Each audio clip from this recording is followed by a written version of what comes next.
Así que lean conmigo, por favor. Pónganse de pie para leer juntos en el versículo 20, el capítulo 20. Vamos a hacer un pequeño resumen de la semana pasada. Y Jesús les dijo, él está hablando a los maestros de la ley y a sus discípulos. Dijo, ¿cómo es que dicen que el Mesías es el hijo de David? David mismo declara en el libro de los Salmos, y va al Salmo 110, dijo el Señor a mi Señor, siéntate a mi derecha hasta que ponga a tus enemigos por estrado de tus pies. David lo llama Señor. ¿Cómo puede ser entonces hijo? Mientras todo el pueblo lo escuchaba, Jesús les dijo a sus discípulos, cuídense de los maestros de la ley. Les gusta pasearse con ropas ostentosas y les encanta que los saluden en las plazas y ocupar el primer puesto en las sinagogas y los lugares de honor en los banquetes. Devoran los bienes de las viudas y a la vez hacen largas plegarias para impresionar a los demás. Estos recibirán peor castigo. Jesús se detuvo a observar y vio a los ricos que echaban sus ofrendas en las alcancías del templo. También vio a una viuda pobre que echaba 2 moneditas de cobre. Les aseguro, dijo Jesús, que esta viuda pobre ha echado más que todos los demás. Todos ellos dieron sus ofrendas de lo que les sobraba, pero ella, de su pobreza, echó todo lo que tenía para su sustento. Esta es la palabra del Señor. Amén. Se pueden sentar.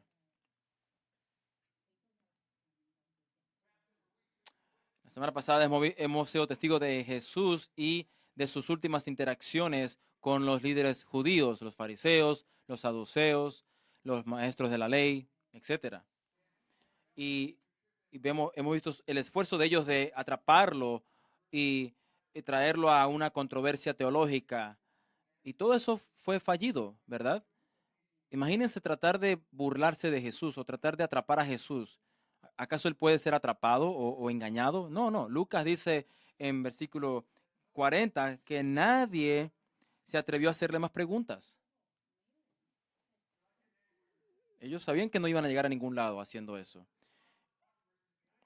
Entonces ahora Jesús va a la ofensiva. Él había estado a la defensiva, si queremos verlo así, ¿verdad?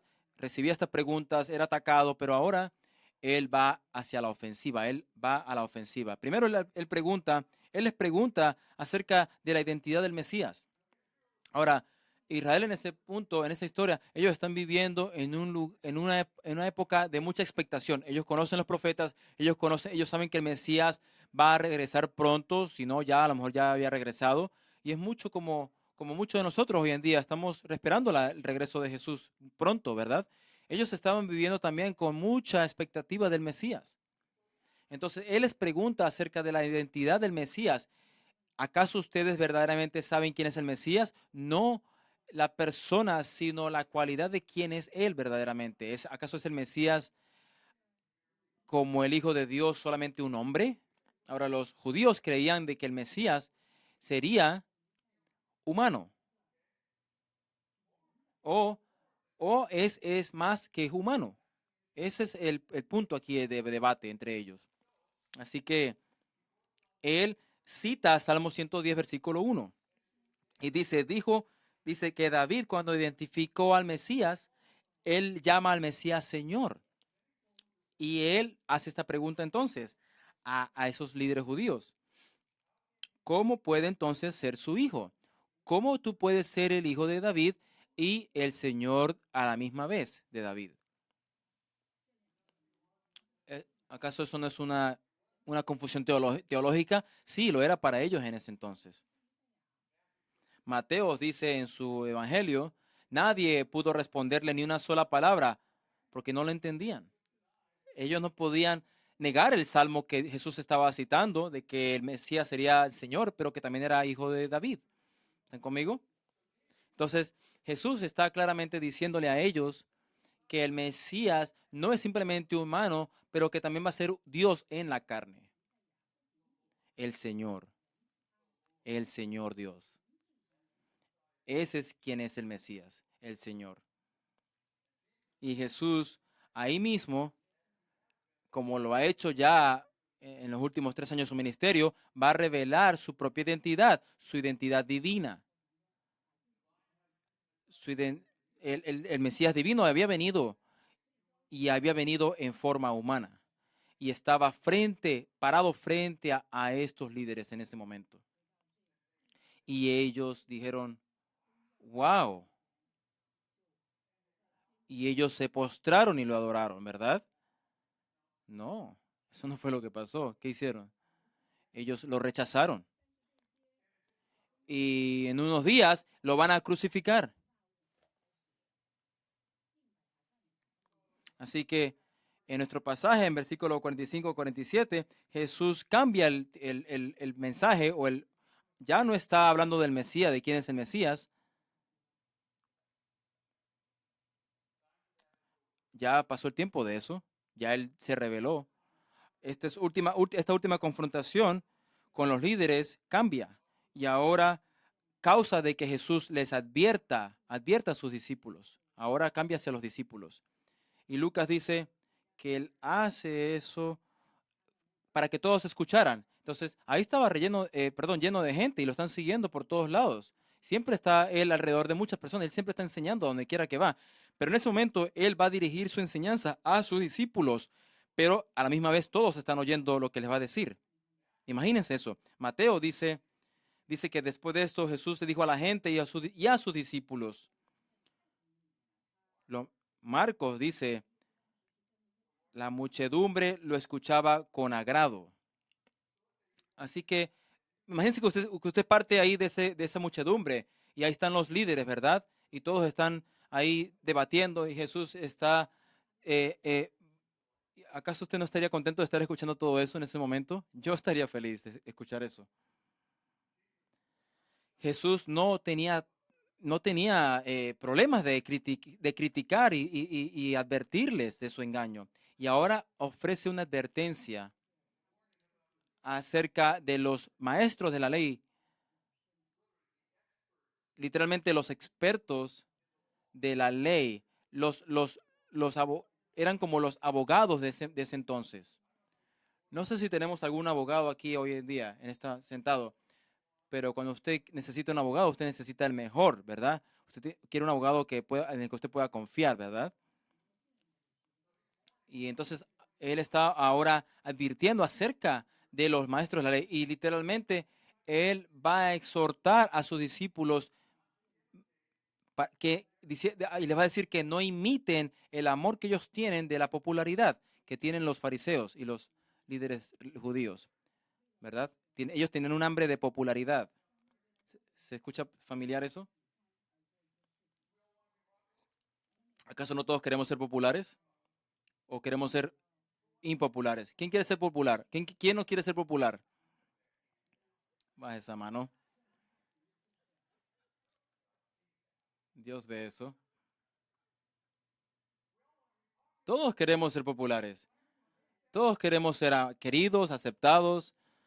Nosotros haríamos casi que cualquier cosa para ser aceptados por los demás, ¿cierto?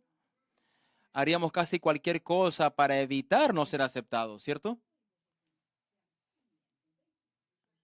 Piense, esta semana, ¿cuántas cosas usted hizo? ¿Cuántas cosas usted hizo en esta semana? ¿Verdad? Con su jefe, con sus vecinos, con sus maestros, con su esposa o esposo. ¿Cuántas cosas no hicimos para ser aceptados por ellos? Siempre es una tentación ser popular. Pero Jesús le advierte a sus discípulos que no imiten a esos maestros de la ley, porque son amantes de la popularidad, de ser populares, de ser famosos. Ellos aman ser el centro de atención. Yo sé que todos conocemos gente así, ¿no? Ellos quieren siempre ser el centro de atracción. Y usted dice como que, no, siéntate mejor, cállate.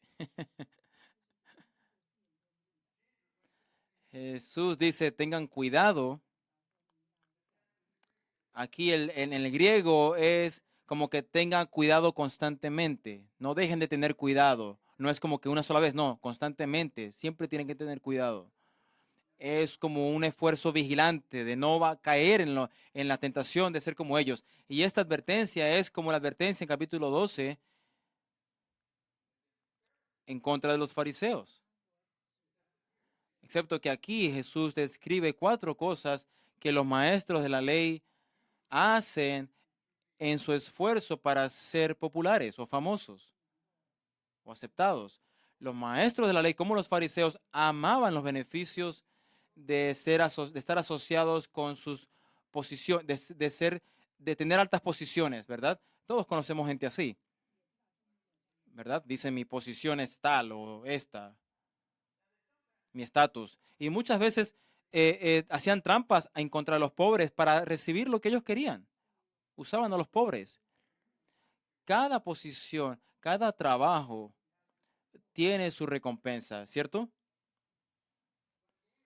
Pero recibir recompensa no debe ser más importante que hacer el trabajo fielmente, ¿entienden? Queremos ser fieles en nuestro trabajo. No solo queremos hacerlo por el trabajo, por la recompensa, no, queremos honrar a Dios con nuestro trabajo. Él tiene la recompensa en sus manos para nosotros. Si usted es un maestro, usted quiere ser un maestro fiel. Si usted es un plomero, quiere ser un plomero fiel. Si es trabaja en construcción, quiere ser un constructor fiel. Y así sucesivamente. ¿Están conmigo? Dios va a castigar a aquellas personas que usan sus posiciones y responsabilidad para engañar a los demás. Yo no sé ustedes, pero yo me molesto mucho cuando veo que cosas injustas suceden y nadie es castigado. ¿Saben de lo que hablo? Eso como que aprieta mi mandíbula del enojo que me da.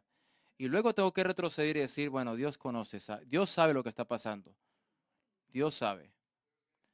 Va a haber un día, va a haber un tiempo cuando todo va a ser hecho justo. Así que no tengo que estar ansioso, no tengo que molestarme, no tengo que dejar que me distraiga de lo que Dios me ha hecho, me ha mandado a hacer. Dios está en control. Recuerden eso.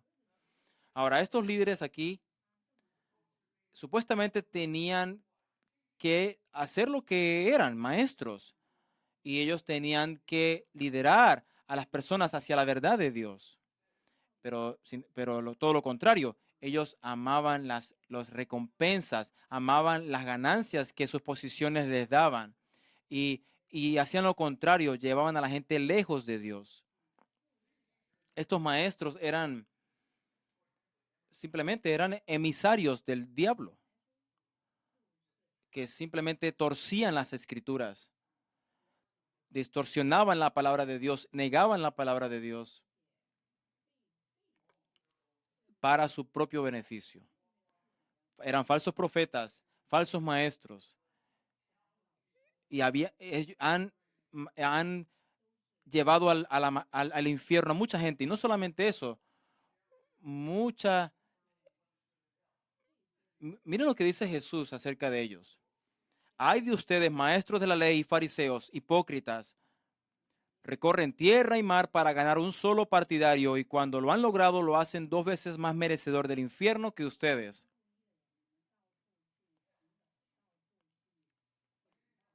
Los, los lideran no hacia Dios, sino los llevan lejos de la verdad de Dios.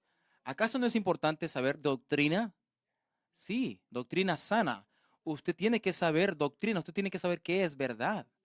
No solamente escuche a cualquiera que suena bien o que te haga cosquillas en tus oídos, ¿verdad?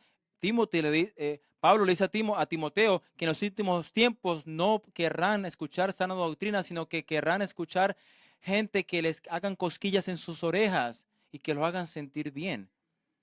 Muchos años me han dicho la gente después del servicio, del sermón, me dicen, pastor, ¿sabe?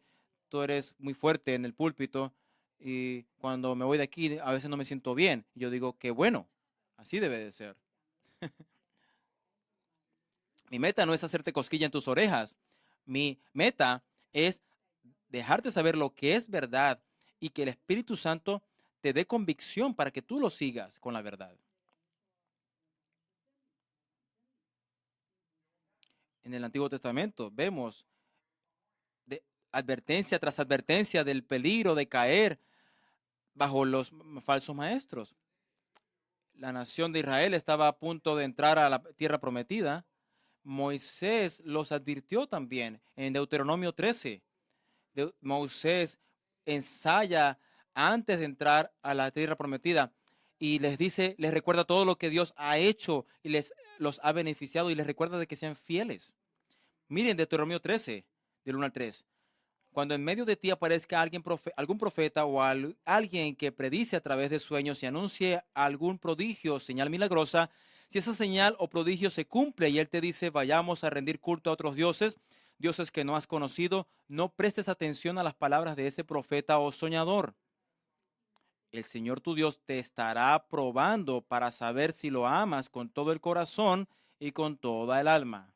El Señor te va a probar, dice la palabra. Entonces Dios va a permitir que estas cosas sucedan.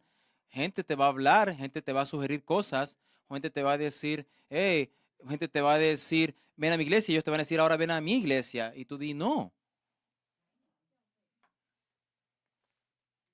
Porque Él nos está probando para asegurar de que sepamos la verdad. ¿Y cuál es la verdad? Por eso es que leemos la Biblia. Por eso es de que siempre les insisto en hacer discípulos. Porque tenemos que ir a través de del manual de la Biblia para aprender doctrina sana. A lo mejor usted no sabe nada, pero cuando usted termine ese material, el libro que siempre les he recomendado, usted va a saber bastante, va a saber la verdad.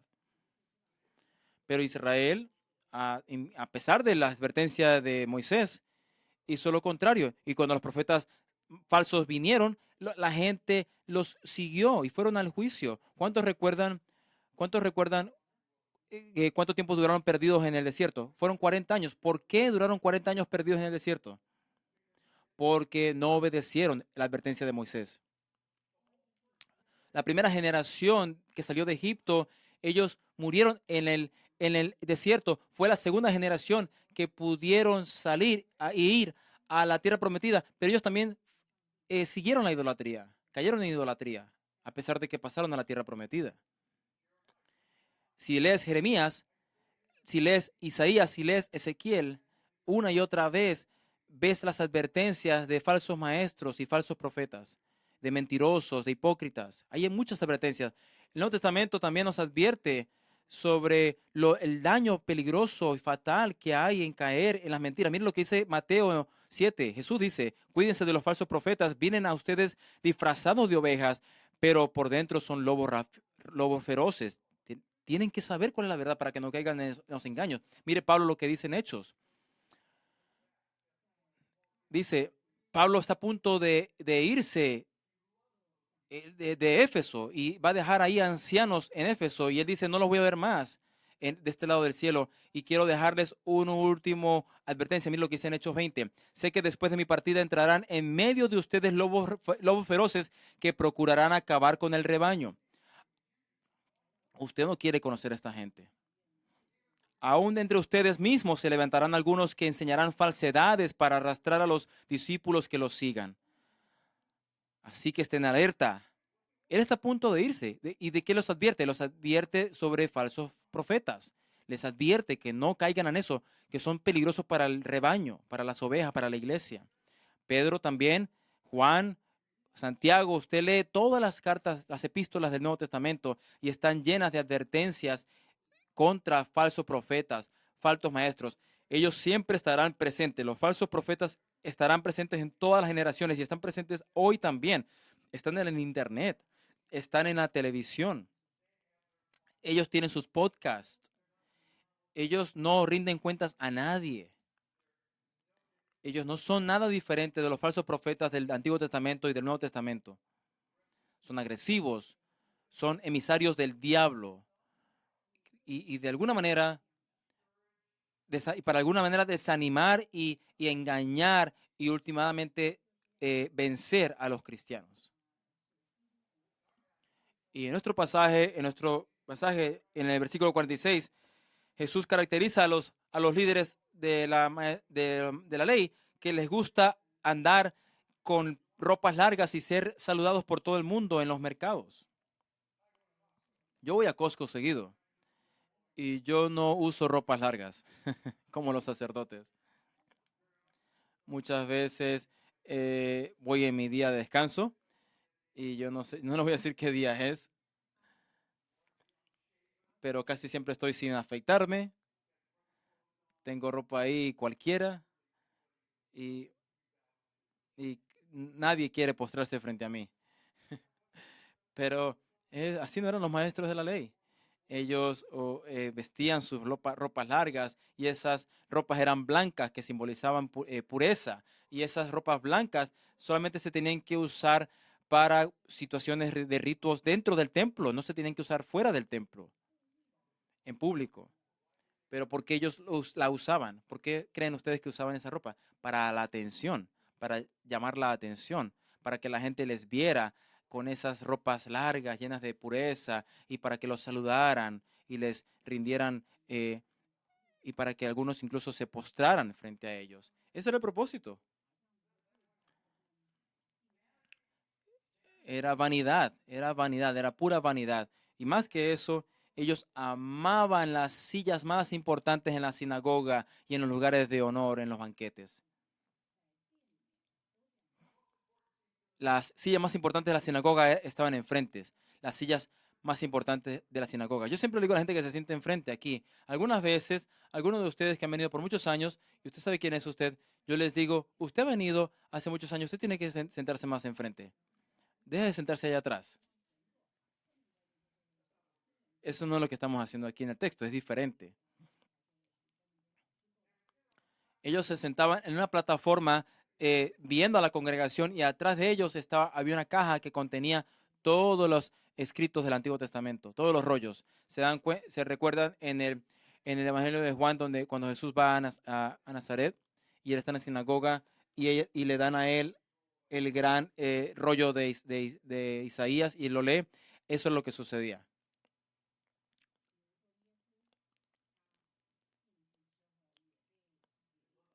Ellos amaban las sillas más importantes de las sinagogas y los lugares de honores en los banquetes. ¿Dónde creen ustedes que, que los lugares de honores en los banquetes estaban? Los lugares de honor en los banquetes. A lo mejor todos hemos estado en una recepción de una boda, ¿no? O a lo mejor una boda grande con mucha comida y usted va ahí y siempre hay una mesa donde te dice dónde te tienes que sentar, está tu nombre, ¿verdad? Como un invitado. Yo no sé ustedes, pero yo siempre quiero estar sentado enfrente en vez de estar en una mesa por allá atrás escondido. ¿Saben de lo que hablo? Todos hacemos eso. Pero ellos querían los lugares de honor en los banquetes. ¿Por qué? Porque estaban más cerca del invitado, de los dueños de la fiesta. Y cuando tú estás más cerca de los dueños de la fiesta, más seguro que vas a recibir un trato más diferente, un trato especial, ¿verdad? Por eso querían ellos sentarse ahí. Y estos primeros tres ejemplos que Jesús nos muestra, son ejemplos de del orgullo que ellos tenían. Era un orgullo tremendo. Pero entonces luego cita otro ejemplo. Y este es un poco más siniestro, ¿verdad? Esto apunta de la avaricia que ellos tenían. Y esta avaricia causaba que atacaran a las personas más indefensas de la comunidad. Ellos, ellos se rebajaban tanto que incluso engañaban y robaban a las viudas. ¿Quién haría eso? Robar a una viuda que no tiene nada. En ese entonces, simplemente ilustra el deseo que ellos tenían de dinero. Y eso caracteriza a los falsos maestros. Miren lo que dice Pedro. Pero también habían falsos. Ellos encubiertamente introducirán herejías destructivas al extremo de negar al mismo soberano Señor que los rescató. Esto les traerá una pronta destrucción. Muchos los seguirán en sus prácticas vergonzosas y por causa de ellos se difamará el camino de la verdad. Llevados por la avaricia, estos falsos maestros se aprovecharán de ustedes con palabras engañosas. Desde hace mucho tiempo su condenación está preparada y su destrucción los acecha. Tienen ojos llenos de adulterio, ojos, y son insaciables en el pecar. Seducen a las personas inconstantes. Son expertas en la avaricia, hijos de maldición.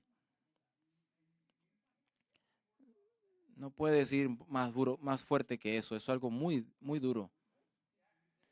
La, la acusación que, que se hacía aquí de que ellos robaban a los judíos mostraba que ellos estaban tras dinero. Tenemos vida en nuestra gente, tenemos gente en nuestra vida que son expertos a las cuales vamos, ¿verdad? Para ciertas cosas, confiamos en ellos y esperamos que sean honestos, ¿verdad? Como un mecánico, por ejemplo, ¿verdad? Puedo yo confiar en mi electricista, en mi mecánico, puedo yo confiar en mi médico, en mi dentista. Y usted puede nombrar mucho más. Todos batallamos un poco con eso, ¿verdad? Algunos confían de más, ciegamente, no chequeamos, pero queremos confiar en personas como estas, ¿no? Y porque estos maestros de la ley no eran pagos, no se les pagaba, entonces ellos dependían de la generosidad de los judíos devotos que eran parte de esa comunidad. Y era considerado un acto de gracia y de pureza que, que, que, que la gente diera dinero a los maestros de la ley. Y así vivían ellos. Pero muchos de ellos usaban su posición para defraudar a los que eran más vulnerables en la comunidad. Y muchas de las personas, particularmente las viudas, ponían todas sus finanzas en el control de estos maestros de la ley. ¿Por qué? Porque los maestros eran vistos como los abogados de la ley. Y usted tendría que confiar en ellos. Entonces las viudas, ahora recuerden, las mujeres en ese entonces no tenían derechos en esa cultura. Entonces, si usted es una viuda porque su esposo murió, su esposo la dejó y su esposo murió, entonces le dejó una herencia, ¿verdad? Seguramente algún tipo de recurso. Usted no sabía qué hacer con eso porque usted no podía hacer nada como mujer en ese entonces. Entonces usted iba a su abogado local, que era un maestro de la ley, esperando de que ese hombre fuese confiable. Pero de acuerdo a Jesús, muchos de ellos abusaban de su posición, tomando ese dinero y usándolo para ellos mismos. De hecho, habían maestros de la ley que se metían en deuda con miedo, ¿verdad? Y como tenían miedo de las deudas, entonces usaban el dinero de las viudas para salir de sus propias deudas. ¿Acaso eso no da asco? ¿Cómo? Ellos no merecían nada, solo merecían la condenación. Y por último, Jesús dice que por simplemente apariencias, ellos ofrecían oraciones largas. Amo escuchar eso. ¿Por qué creen ustedes que ofrecían oraciones largas? ¿Para traer atención a quién? ¿A Dios o a ellos mismos? Querían atención para ellos mismos, no para Dios. De hecho, Dios nos dice en otra parte, Jesús nos dice en otra parte, que no dejen que tus oraciones sean muy largas o que repetitivas cosas, ¿no? Porque simplemente vas a traer atención a ti mismo si estás orando repetitivamente la misma cosa. La meta de estas personas era simplemente posición, estatus, reconocimiento, honor. Y el castigo sería especialmente severo porque como maestros ellos eran responsables de moldear la fe del pueblo, de los habitantes, de los ciudadanos. Pero ellos, ellos abrumaban a la gente con este montón de leyes y ellos mismos vivían sin ley. Ellos ni siquiera hacían lo que demandaban para los demás. El comportamiento de ellos era una pretensión de pureza, pero en realidad vivían como cualquier persona. cuando estaba escribiendo esto, haciendo este sermón, pensé, yo pienso si cuando Santiago, yo pienso que, ¿creen ustedes que Santiago era uno de los discípulos que estaba ahí cuando Jesús dijo todo esto? Entonces, ahora, miren, Santiago escribe esto. Dice, no muchos de ustedes deben eh, querer ser maestros. ¿Por qué? Porque saben que los que enseñan llevarán juicio más profundo. Muchas veces alguna gente me dice, "Hey, pastor, yo quiero hacer lo que usted está haciendo." Y yo le pregunto, ¿qué es lo que yo hago? ¿Verdad? Porque mucha gente simplemente ve lo visible, lo que yo estoy haciendo aquí, ¿verdad? Que somos los que enseñamos aquí. Entonces la gente como que se enamora de eso y dicen, yo quiero hacer eso. En serio les digo. Tú no ves detrás de las escenas, detrás de bambalinas lo que pasa toda la semana y tú no quieres hacer eso. Les aseguro. ¿Por qué quieres hacerlo? Les pregunto. Porque amo a las personas. Porque amas a las personas. Interesante. ¿Tú amas a las personas que te invitan a almorzar solamente? Entonces, después de advertirle a los discípulos sobre el orgullo de los maestros de la ley, Jesús ahora voltea el enfoque hacia una mujer muy pobre, a una viuda muy pobre.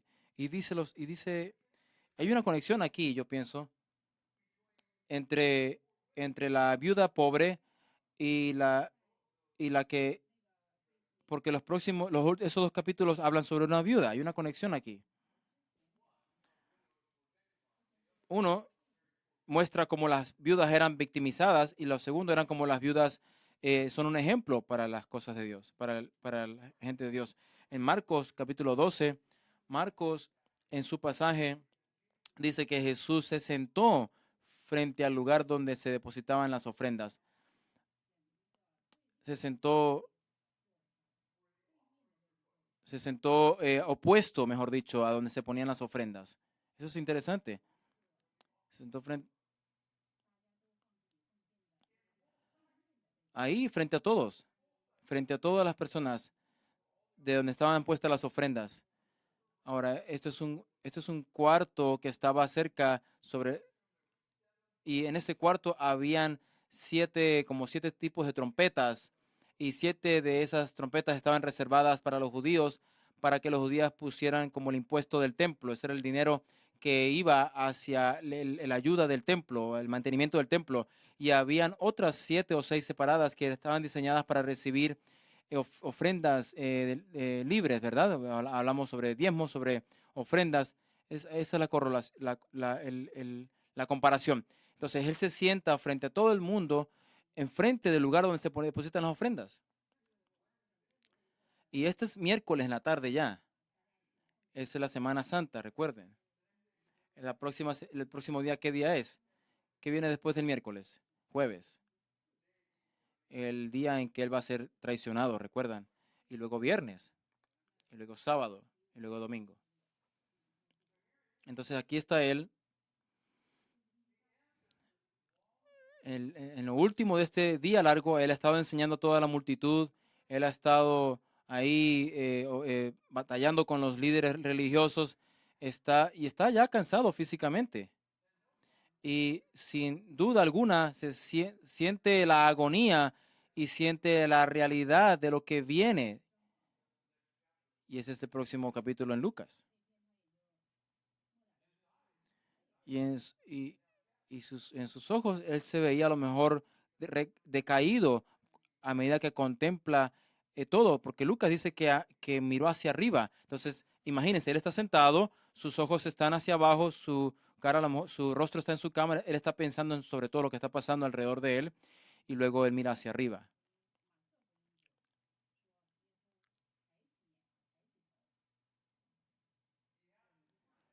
Él tiene que soportar todas estas cosas sin dejar a un lado la realidad de que pronto va a ser traicionado. Él va a ser enjuiciado, va a ser torturado y luego colgado en esa cruz, crucificado. ¿Creen ustedes que tenía mucho de qué pensar?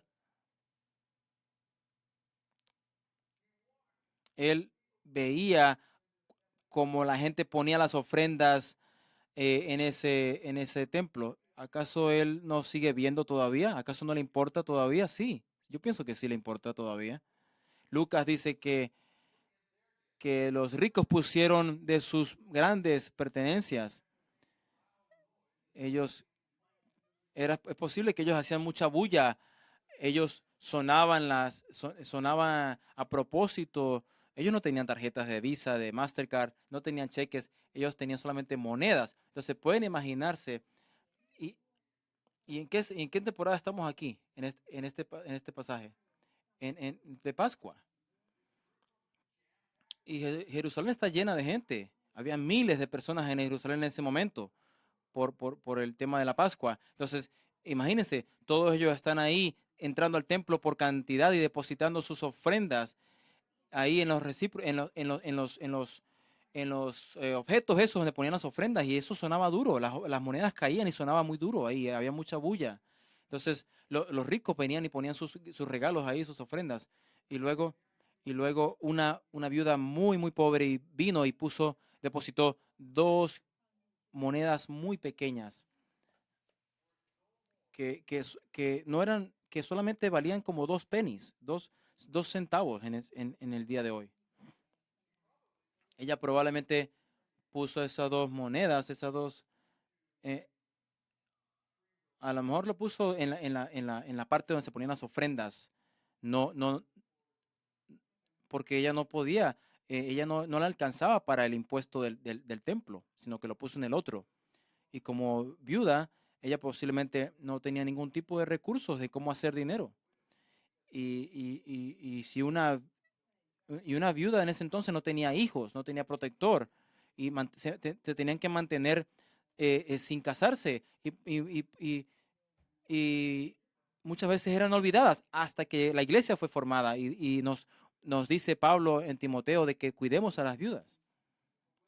Si una viuda en esa época no tenía a nadie, ellas eran destituidas, y como no había ningún tipo de ayuda del gobierno ni nada, las viudas muchas veces estaban sin ayuda financiera, y era una situación muy, muy, muy horrible para ellas. En Lucas 18, Jesús dice una parábola sobre una viuda que no puede encontrar justicia. ¿Recuerdan? ¿Recuerdan el juez injusto?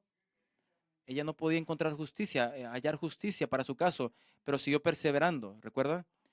Y ella dijo, yo voy a hacer que este hombre me ponga atención. Y finalmente el tipo dice, si no le respondo, nunca me va a dejar quieto. Era una viuda. En el capítulo 7 del Evangelio de Lucas, Jesús resucita al único hijo de una viuda y restauró el único protector, la única fuente de ingreso que ella tenía era su hijo. Y ahora nuestra viuda en este pasaje de hoy no tenía nada, no tenía casi nada. De hecho, yo pienso que mucha gente diría de que los regalos de los ricos eran más significativos que lo que ella puso. No, pero Jesús no pensó así. Él apunta de que ella dio todo lo que ella tenía. Desde su punto de vista, ella, ella en realidad dio más que los ricos. Eso es como Jesús lo ve. Todos los que dieron antes de ella donaron de sus excesos, de su abundancia. Lo que ellos daban ahí no les costaba mucho a ellos porque tenían mucho, pero la viuda dio de lo poco que tenía. Y ella no tenía nada, pero sin embargo dio. Eso era todo lo que ella tenía para vivir en ese momento. Ella no dijo, ella no dijo, bueno, no tengo suficiente para vivir, entonces voy a posponer mi regalo o mi ofrenda, lo cual es una excusa clásica que todos hacemos. De hecho, ella pudo haber dado simplemente una moneda y haberse quedado con la segunda moneda, ¿verdad? Pero, sin embargo, ella dio las dos. Ella pudo haber dicho, bueno, voy a guardar una moneda para cuidarme, pero no, ella dio las dos.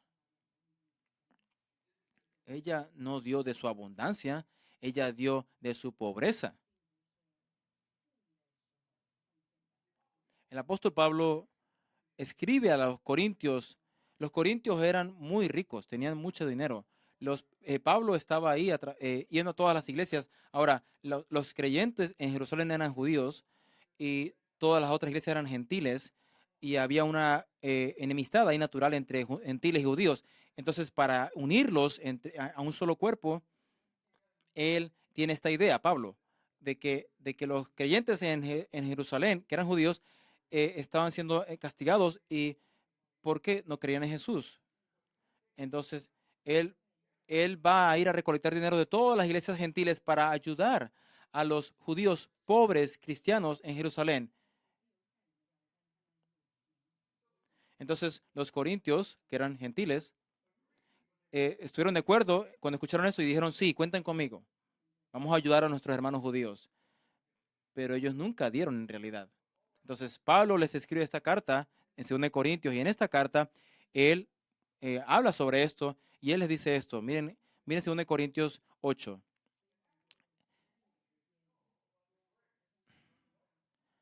Queremos que sepan de la gracia. No, nunca olviden la gracia de Dios.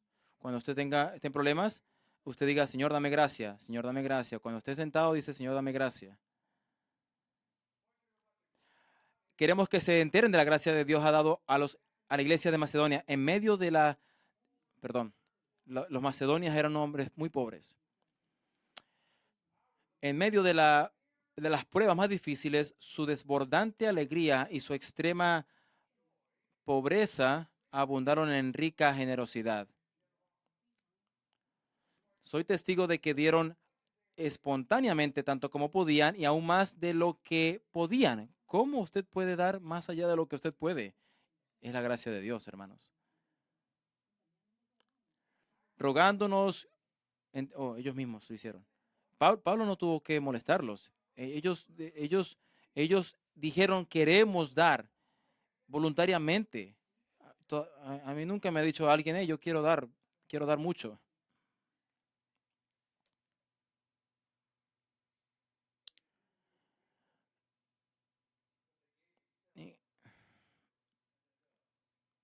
Y primeramente, Señor, y después nosotros, conforme a la voluntad de Dios.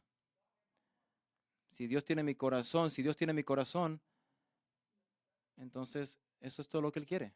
Y todo lo demás fluye de ahí.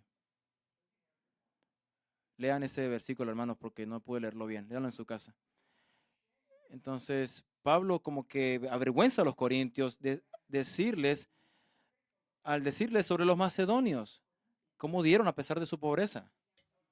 Entonces es importante ver de que Jesús está ahí en la corte del templo, o en la parte del templo, y está hablando bien de la viuda. Um, bueno, y cuando él habla bien de lo que la viuda dio, no es que está él viendo con mal agrado a lo que los ricos dieron, no. Simplemente está enfatizando la gran contribución de esta viuda a pesar de su pobreza y de lo que dio. Porque el tamaño del regalo no siempre indica el sacrificio. El tamaño del regalo no siempre indica el sacrificio. No se trata no se trata sobre el mismo tipo de regalo, sino sobre el mismo tipo de sacrificio. Eso es lo que él está apuntando. Es la naturaleza de corazón. Es la naturaleza de nuestro corazón que da sacrificialmente. Regalos pequeños pueden pasar desapercibidos o a lo mejor ni siquiera ni siquiera nos damos cuenta, pero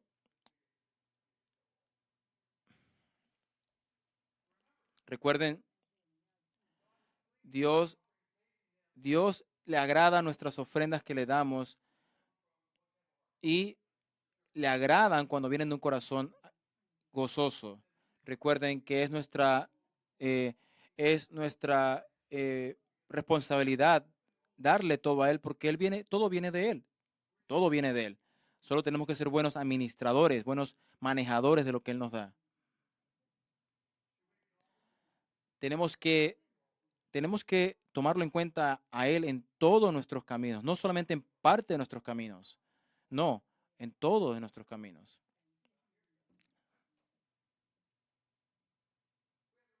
Tenemos que recordar también de que la causa más grande de nuestra fe, miren también Pablo en Corintios, él dice, en medio de las pruebas, no tengo ese.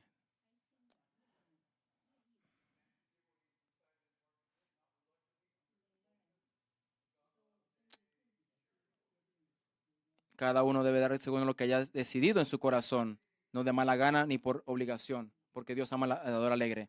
También es bueno dar todo a Dios y es una buena práctica darle todo a Dios y depender de Él siempre. Es como la viuda. ¿Recuerdan al joven rico que vino a Jesús en el Evangelio de Mateo, en Mateo 19? Dijo, ¿qué tengo que hacer para ser salvo?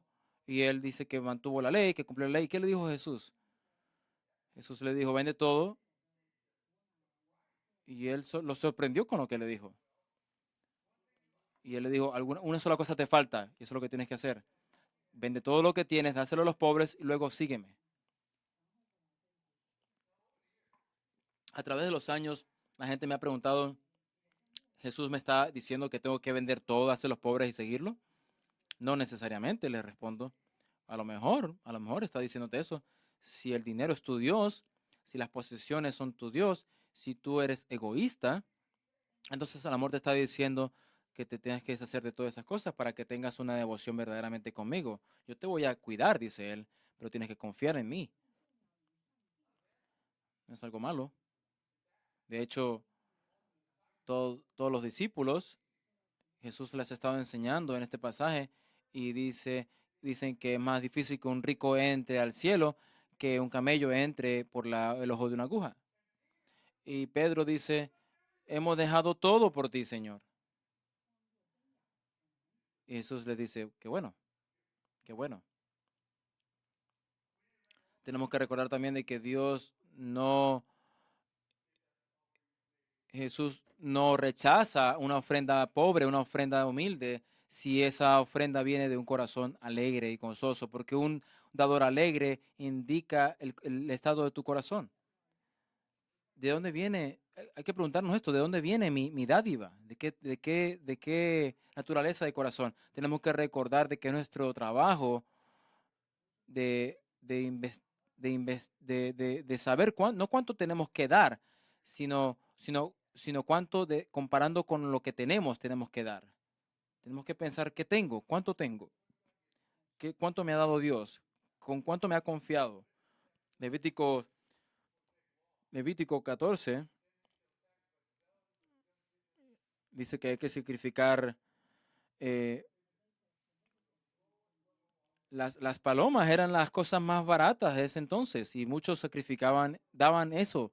Ellos no podían dar toros, ni tierras, ni ovejas, sino que palomas o pájaros. Pero bueno, lo hacían de acuerdo a lo que podían. Hechos 19 también habla, dice que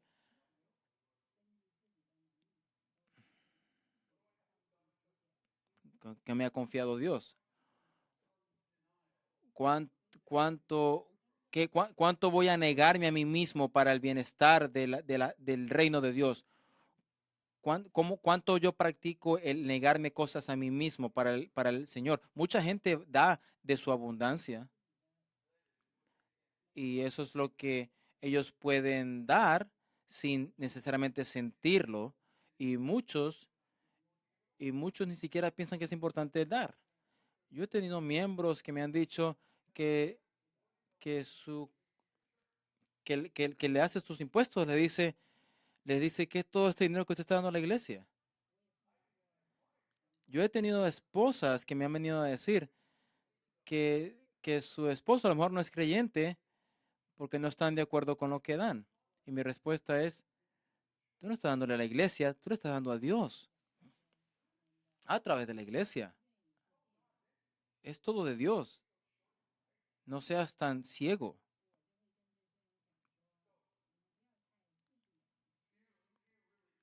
Pocos se niegan a sí mismo cualquier tipo de lujo para participar en la comunidad de creyentes, en lo que Dios está haciendo. Muy pocos hacen eso. Y para que nuestra dádiva sea como la de esta viuda, tenemos que dar conscientemente y con plan. ¿Usted cree que ella fue ahí como algo desapercibido y dio? No, yo creo que ella planeó esto. Tenemos que planear. Pablo le dice a los corintios que el primer día de la semana cada uno de ustedes aparte y guarde algún dinero conforme a sus ingresos, ¿verdad? Para que cuando usted venga aquí ya esté listo para que lo dé. Lo que le damos a Dios merece ser prioridad o puede ser ahí como cuarto o quinto lugar. No, prioridad, porque Dios demanda que demos lo primero que hacemos. Es una prueba, es una prueba que Él nos da para ver si en realidad lo amamos. ¿Acaso que Él debe recibir lo que nos sobra? No. Yo creo que ustedes están de acuerdo que es muy común de que las sobras como que se desaparecen, como que se encogen, ¿no? Y al final del día no te alcanza para dar ni siquiera, porque no tomé prioridad, no aparté antes de tiempo, antes de gastar. De otro, por otro lado, cuando hacemos eso, entonces eso limita lo que usamos para nosotros mismos. Si tú apartas para el Señor primero que todo, entonces eso te limita a gastar para ti mismo. Y eso también nos puede llevar a ser más discipulados, más disciplinados, mejor dicho, con nuestro dinero. Y nadie es muy pobre para dar. Tengo que decir eso porque aquí vemos a esta mujer pobre. Ella dio, ella dio todo. Nadie es tan pobre como para dar. De hecho, el punto aquí no es la cantidad, sino la participación. Participación. Ella participó. Miren lo que dice Lucas en Hechos 4. Todos los creyentes eran de un solo sentir y pensar. Nadie consideraba suya ninguna de sus posesiones, sino que las compartían. Ellos participaban juntos como comunidad. El regalo de esta viuda no iba a pasar desapercibido. O el regalo de esta viuda, lo que ella dio, no hubiese, nadie se hubiese dado cuenta si ella no lo hubiese puesto. Pero en este sentido, ella fue partícipe de lo que la comunidad estaba haciendo. Si ella hubiese caminado frente a este lugar y se hubiese quedado con las monedas, ella hubiese perdido. Ella hubiese sido la perdedora. Yo he estado hablándoles a ustedes sobre tesoros. ¿Qué o quién es su tesoro? ¿Usted mismo? ¿El mundo? ¿Jesús? ¿Su reino? Él es mi tesoro, tenemos que decir, tenemos que pensar. Jesús. Y donde tu tesoro está, tu corazón también estará ahí. Qué contraste, ¿no? A los líderes religiosos del tiempo de Jesús. Orgullo y avaricia versus devoción a Dios. Amén. Vamos a orar. Padre, gracias por tu gracia hacia nosotros. Gracias por tu provisión abundante. Gracias que tú nos pruebas y nos das oportunidades para probar de que en realidad te amamos, de que en realidad confiamos en ti. Te agradecemos una vez más por tu provisión abundante en nuestras vidas. Venimos a tu mesa ahorita y te pedimos que escudriñe nuestros corazones si hay algún pecado, malas motivaciones o pecado escondido. Por favor, escudriña nuestros corazones. Danos convicción de eso y podamos confesarla ahorita a ti y venir a tu mesa con manos limpias, sin pecados ocultos.